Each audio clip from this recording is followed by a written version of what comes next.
This is your November Vero Beach Market Report, where we discuss the macro and the micro issues affecting today's real estate market and what we have to look forward to over the near future. So sit back and start the clock.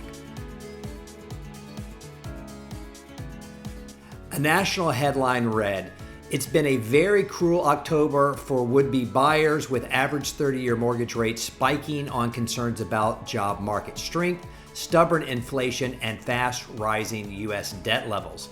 Looking on the bright side, however, inventory levels continue to rise and competition levels are falling."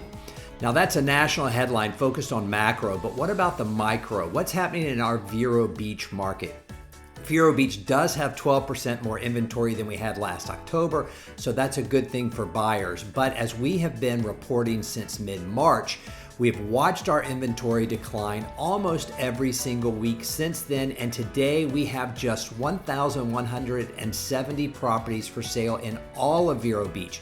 And unlike the national data, Vero Beach has seen competition increase over the last 3 months, as seen here in blue, with October reporting a 62% increase in homes under contract year over year. Because of this increase in demand, our sales have also increased 13% year over year. So, circling back to the headline pointing to why housing is struggling and pointing specifically towards the jobs report. Now, I don't want to go into details about how bad the reports have been, obviously not when they're reported, but when they are revised.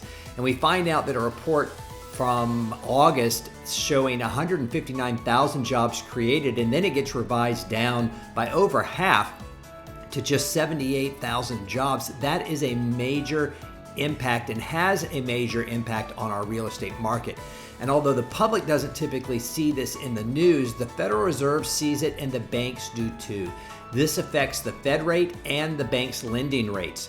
What we know is that the economy is not moving along as much as it is initially reported, and now that we're getting the real data, things are not looking good for Middle America. The economy either spurs real estate along or puts the brakes on, and for the last 18 months, the brakes have been on.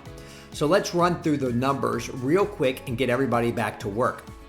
Our inventory is always down this time of year. We will start to see new listings hit the market as we get closer to January, and by the middle of January, we should have 90% of our winter inventory on the market.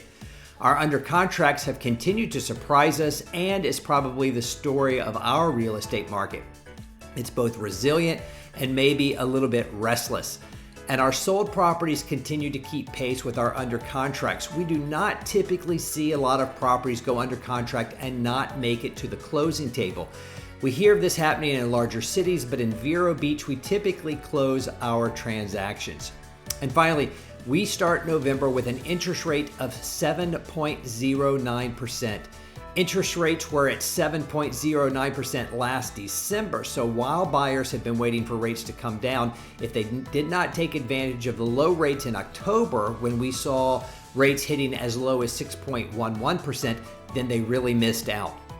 If you have any questions about Vero Beach real estate, a particular neighborhood, or a specific home, please don't hesitate to contact me. I'm Tripp Hernandez with Dale Sorensen Real Estate in Vero Beach, Florida.